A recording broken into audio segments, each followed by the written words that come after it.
all about getting out and learning what the outdoors is. Good evening everyone and welcome back to the shooting channel. I hope you got a chance to see our feature this Thursday featuring Doug Florent, who has a lifetime of experience in the gun trade. Here he is showing the development of the gun. This is a whip through from the blunderbuss you see here through to hammer gun, breech loading and the pinfire. And this week David's been very busy helping out young people of all ages with tips and techniques which would serve us all well, so I'll be following up with that very shortly. With any luck, these young people may become the next Paul Chaplow, who's been awarded the British Empire Medal for services to clay pigeon shooting. Sponsored by Krieghoff and ambassador for Hull cartridges, Paul has enjoyed a number of distinctions, not least the British Open All-Round Champion, and look at this list. The longest consecutive member of the England DTL team, 16 years, world record for shooting perfect scores at DTL, 156 times, and the world record for shooting 100 straights at DTL, an amazing 824 times, and it's probably even more now. Congratulations, Paul. Now, speaking of competitions, I do need to remind you all that it is the Schools Challenge Winter Series again this Saturday, so you might want to watch the feature on Thursday just to give you some little hints and tips, and that gives you a sneak insight into what's going on in the Academy. If you would like to know more about the Academy, please get any promising young shots that you or your friends know to get in touch with the Oxford Gun Company, and they'll be happy to help advise you and them on their next sporting steps. On to the Commonwealth Games now. You'll remember last year India were talking about boycotting the Birmingham Commonwealth Games because shooting wasn't on the agenda, and it went over to India and was meant to be represented there before, of course, the lockdown. Well, the International Shooting Sports Federation are on to the Hamilton bid committee because it appears that shooting is not on the 2026 agenda. It's not sure yet where the 2026 Commonwealth Games will be held, but I can tell you that Canada will be hosting them in 2030 because they want the centenary celebration for when they first hosted them back in 1930. Now, the ISSF are cleverly pointing out that during the 2018-2019 ISS competitions, the Canadian team took part in 21 shotgun events, going on to highlight the fact that 277 athletes representing 38 nations took part in the 2018 Gold Coast Games, and only in the Olympic Games 15 sets of Olympic medals were distributed between them. Shooting has been included in the Commonwealth Games since Kingston in 1966, missing only one appearance, which was, or rather wasn't, in Edinburgh back in 1970. And before we move on to the RSPB, in case you missed the Fausty Day and were thinking of getting a sporting gun, here's one of our viewers with his thoughts. Well balanced, lovely gun, and it shoots better than what I do. I use amber cartridges in it, 24 gram, and it seems to like it, and it's proved it today in this high wind. I should prove that it's empty. It's empty, and that's it, the XF4. The black and white, well, silver writing is very good. I like it. You know, and the adjustable stock is good. You know, you can adjust it to what I've just had it adjusted just a fraction, and it certainly made a difference. It's a well-made gun, shuts lovely, and you can't fault it. It balances beautiful. Look, that's balancing in the middle, right bang in the middle there. A well-balanced gun. It's one of the best guns I've ever had. Thanks for that, Keith.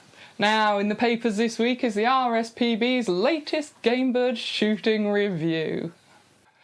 RSPB's Global Conservation Director Martin Harper spoke in The Guardian on Sunday, saying the RSPB has recognised for many years that some types of game bird shooting can deliver benefits for nature.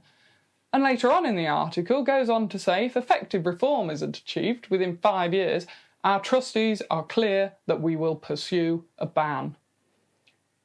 Harper said the most effective measure would be a system of licensing which would set minimum environmental standards for shoots.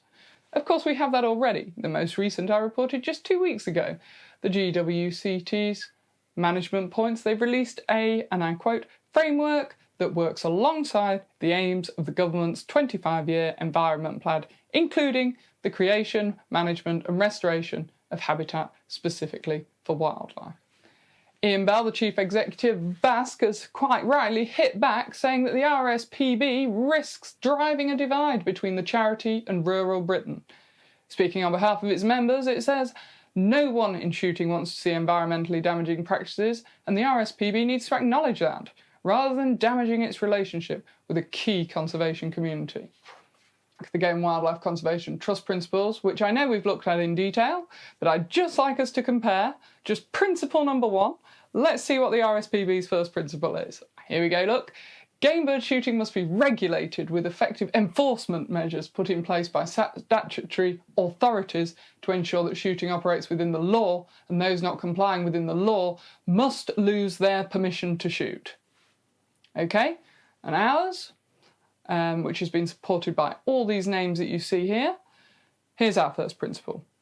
Biodiversity. All shoots, whether based on wild game birds, released game birds, or a combination of both, should strive to achieve a net biodiversity gain on their land. Okay, that sounds pretty good, actually, and has been submitted to DEFRA and supported by these people. Slightly different tone I'm picking up from the RSPB. And in respect of red grouse, the RSPB go on to say, we have developed our own thinking on what we consider should be the essential components of an effective licensing system for the shooting of red grouse. This is despite it having nothing to do with them, and in the power of the devolved administrations, as they themselves acknowledge. They also forget to mention that we've had a record-breaking year of breeding hen harriers, with 9 out of the 12 nests being on grouse moor. The RSPB review goes on about driven grouse shooting, and they want a change in the licensing rules. They want new laws backed up by tougher enforcement, and they say here in black and white, failure to deliver effective reform will result in the RSPB calling for a ban on driven grouse shooting. So there is no doubt in my mind that the RSPB are pursuing an anti-shooting agenda. In fact, Tim Bonner from the Countryside Alliance describes their principles as reading more like a wish list from an organisation which wants to see restrictions on shooting. And I'll just read this out for you from the rest of his statement. The challenge has now been laid down to the RSPB. If it wants to diverge from internationally agreed principles of sustainable use and conservation, it will have to explain why. And it will not be good enough to just say it does not like shooting, or presumably that they've had their own thoughts. Speaking of thoughts, what are your experiences with the RSPB? Get in touch with me, alex@theshootingchannel.co.uk, or find me on Twitter @AlexTSCNews. Just a couple more things about the RSPB report which don't quite make sense. In respect to their calls for more licensing, Ian Bell, Chief Executive of BASC, says, we are opposed to shoot licensing because we believe shooting is already regulated appropriately, and to go further than that would represent a disproportionate burden to shoots, and crucially points out there's no evidence it would work. And something else at odds with established conservation norms is their views on cool burning, which supports the red grouse habitat and doesn't have risks to water quality, flooding and carbon emissions, and of course complies with the government's heather and grass burning code. The RSPB are of course calling for an absolute end to all burning. You're now up to date. Thank you for watching the Shooting Channel with me, Alex Sayer.